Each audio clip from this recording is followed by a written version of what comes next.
Hello everyone, Fanta here. You're watching FANTAVISION, and today I'm discussing how GameStop stole all of my ideas to save GameStop. So, what I mean is, 3 weeks ago I made a video called How I Would Save GameStop, and I detailed what I would do if I were to be the CEO and try to save the company. I mentioned a lot of different things, including, let's take a look at what they suggested, because I suggested, let's talk about what I suggested before we look at what they're doing. So basically, I suggested that they, of course, be nicer to their employees. They take a look at what stores are not doing well. They look at times, change the hours. And I also suggested that they start holding competitions at stores. I suggested they started carrying more retro games because that was a big thing. And I believe I even actually did recommend that they allow players to play games in the store. Like, try them out. Kind of like Play and Trade used to, if you've ever heard of Play and Trade. What is GameStop doing? Here we go. Together, GameStop and r/GA are developing and piloting new streamlined physical store concepts, introducing new ways for gamers to try new titles before they buy them.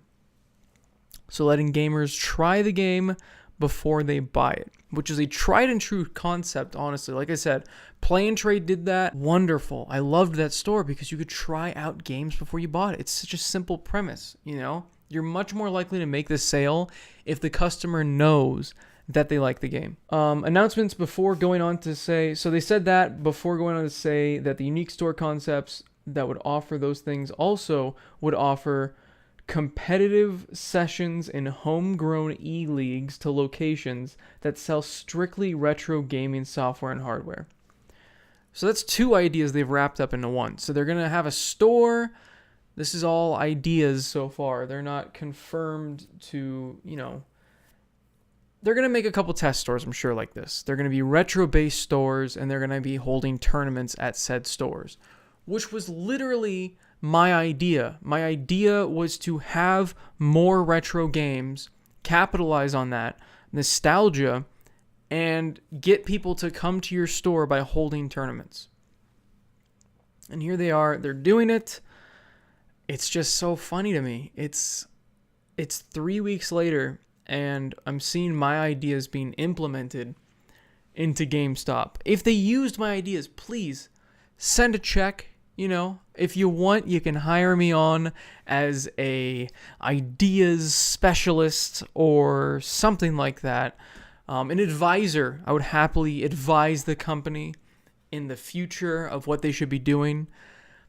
It's so funny to me that I'm seeing this. Like, it's exactly what I said.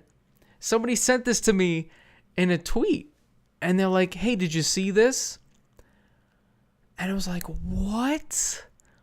What is happening? And the thing is, I don't think the tweet even mentioned, hey, they're stealing your ideas. It was just like, hey, look at GameStop's trying to retro stuff again.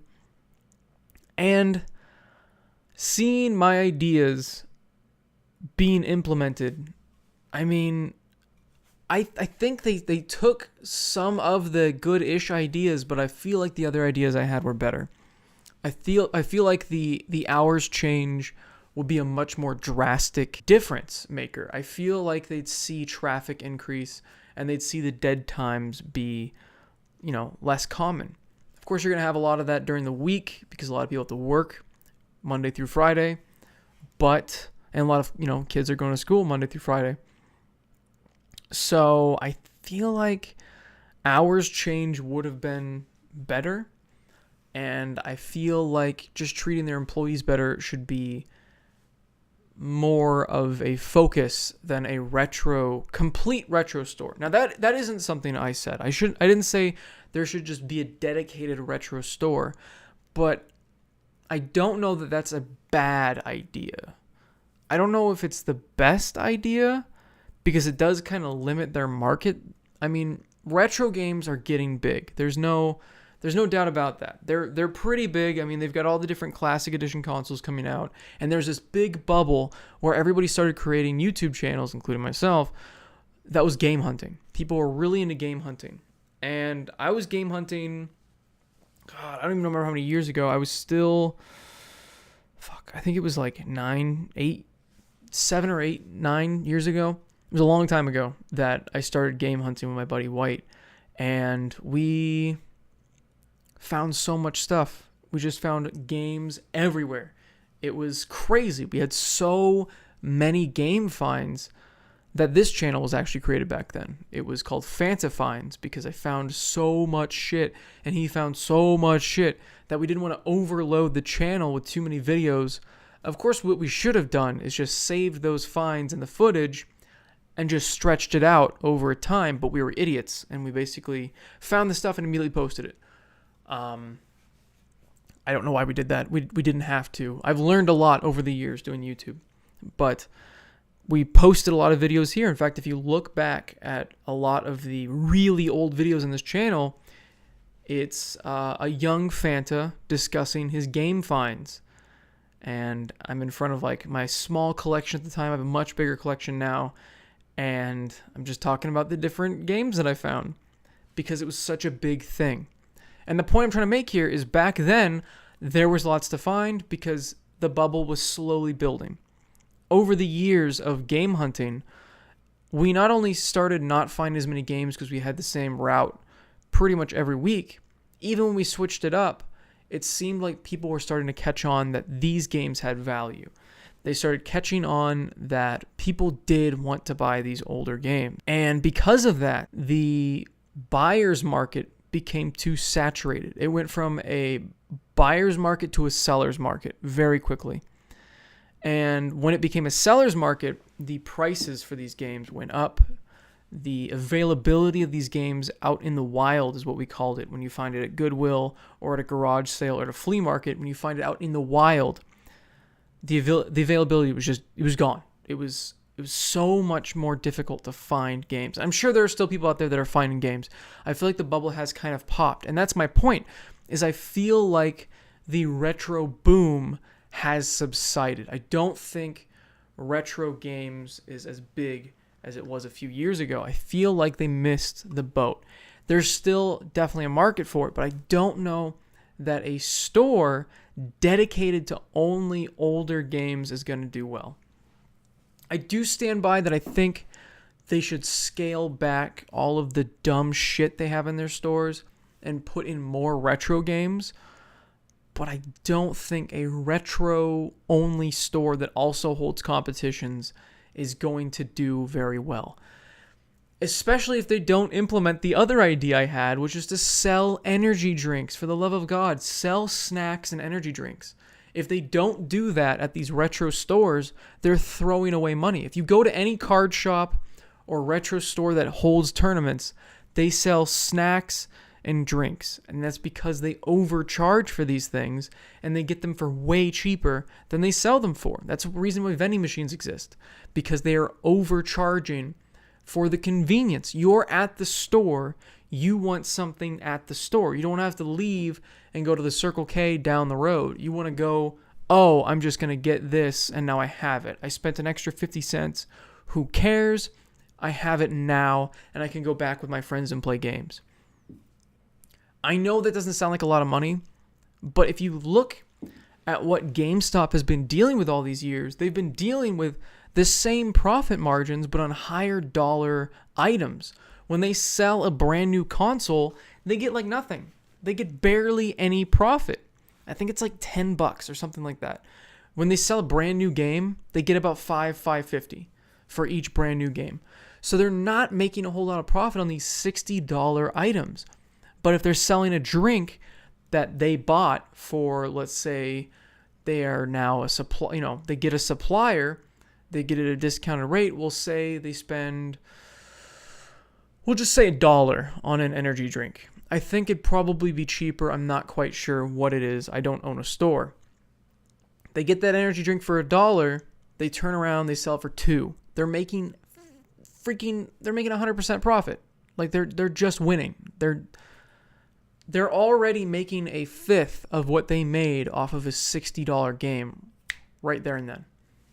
And if they can get the drinks cheaper and price them even more affordable, they're more likely to sell them at the location. They're more likely to make more money. You go out and you buy a party pack of chips, of the little tiny bags. It's what, like $7 for a party pack? You sell those each for like $1. So much profit. Water bottles. Oh my Lord. There's pure profit. It's $3 for this massive freaking thing. I swear to God, if GameStop all of a sudden announces that they're going to be carrying drinks and food and they're going to have water bottles and all of the prices are the same, I expect a check in the mail. My Lord. I don't even know why I'm giving them more ideas. But it is definitely an interesting thought of a GameStop that is only retro games. And I don't think that's enough to save the company. If this is literally all they're going to do is implement a couple of those ideas that I had, I think the best idea that they have really is the fact that you can try out games. But I don't know if you can only try out those games at those retro game stores. If you're only trying out retro games at the retro game store, yes, that's a great idea, but you need to implement that into your regular stores. I'm not quite sure how they would do it. Actually, you know what? No, I do. Didn't take that long to think of. All they need to do is get rid of the stupid demo units. They're terrible anyway. And just gut a used PS4, Xbox One, and do they still carry 360 and PS3 games, right? 360 and PS3. Put those on a shelf underneath an HD TV. Have the splitter in the back, have them all hooked up, and then there you go. You have your demo unit. Just have them keep track of the controllers. Don't let them walk away. If somebody wants to try a game, you walk over there and you have an associate watch them as they play the game. Or you could do, a different method. A lot of people or a lot of places do this whenever they loan out something. Be like, hey, give me your driver's license. I'll give you the controller. Then you can play it. So they steal the controller. You have their driver's license. You have all their information, and they just committed theft. So I think that's the way to do it. That's really the way to do it. If they're going to be doing demos, they got to go all the way. They got to go all the way, and it's super simple to implement. They've already ruined all their stores by completely remodeling them. I don't know if you've been into a GameStop anytime recently, but instead of having those big black cabinets, they just tore them out. And a lot of GameStops just have this just gross background with a lot of ripped paint and a ripped up backdrop because their cabinets were in there for so long and they were like glued in to the back. So they look awful. And the posters, they're just slapped up there on every store I've been to because they can't do anything else with these posters. They're not framed. They're not in any plastic thing. They're just up there. So it looks like shit. It looks like you're in somebody's room. It doesn't make any sense. Why did they get rid of those backdrops? And if you can do that, you can do the ghetto demo unit. It's honestly, people are not going to give a shit if it's not some professional looking demo unit that you normally see provided by Microsoft or Nintendo.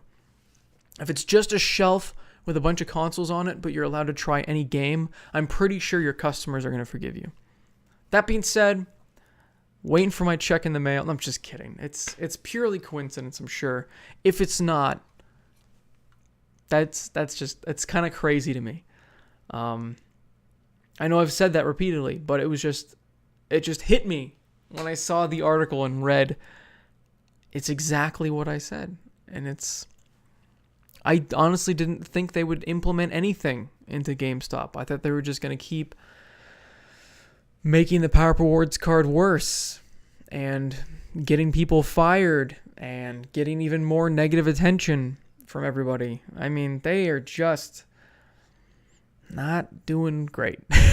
They're like in bankruptcy. They're always having negative stuff in the news. Employees like me, Camelot, a bunch of other people are coming out talking about how bad they were. They did not crack down enough on the bad apples. They let them run rampant. And because of that, and because of their low trade-in values, and because of everything else, over time, GameStop has this horrible negative reputation. It's not a place that people want to go and hang out anymore. It's not even a place that people want to say that they went to because of the negative connotation of GameStop now. It's no longer power to the players. It's just screwing over the customers. And I don't think that these little changes are going to fix anything. Maybe when they go private, they'll just go full retro and that's it, because there's probably more money in it. But besides that, I don't see it saving the company as a whole. But it'll be interesting. I would love to visit one of these concept stores, and if they for some reason spring up near me, I'll definitely get footage. And if you have one spring up in your area, especially if you live in California, I guarantee one will be in California, please get video of it for me. Send it to me, Twitter, Instagram, Discord, whatever the hell. And we'll talk about it on here. Thanks for watching, everyone. Let me know what you guys think about all this. If you for some reason really do think that they watched my 6,000 view video and went, oh, this guy's got it figured out. I don't know. Anyway, have a fantastic day. Today I'm drinking Blood Orange. Oh, I'm not even showing it on camera. Blood Orange Dasani. I don't normally like to support Coke, but they're delicious and they were on sale. Mainly they were on sale. So, you know, they also have a pineapple flavor. And for some reason, LaCroix does not have a pineapple flavor because they're stupid. So I gotta get my pineapple fix, guys. GameStop's just, they're running completely out of ideas that they're turning to us.